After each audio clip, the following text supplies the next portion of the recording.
देहरादून में हुई लगातार 2 दिनों से बरसात आफत बनकर बरसी। डोईवाला क्षेत्र में देर रात जमकर हुई ओलावृष्टि से फसलों को भारी नुकसान हुआ है।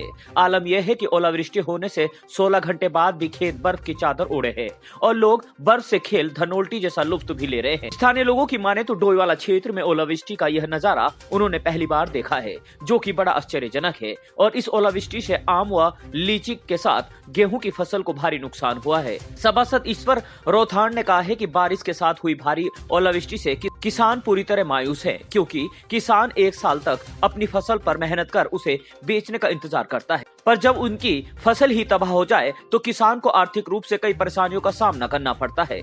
इसलिए सरकार को चाहिए कि किसानों की फसलों का आकलन कर उन्हें उचित मुआवजा दिया जाए, ताकि किसानों के नुकसान की भरपाई हो सके। मेरे जीवन में मुझे लगता है कि मैं भी 40-50 साल का हो चुका हूँ और पहली बार मैंने इतनी ओलावृष्टि देखी। आज से पहले कभी ऐसा नहीं हुआ और इतनी ओलावृष्टि से हमारे किसान भाइयों का भी बहुत नुकसान हुआ है।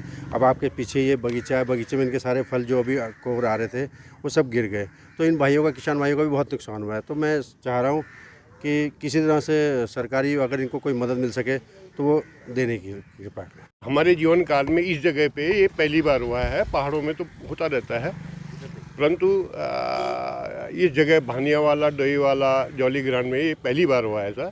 और इतनी जो उसकी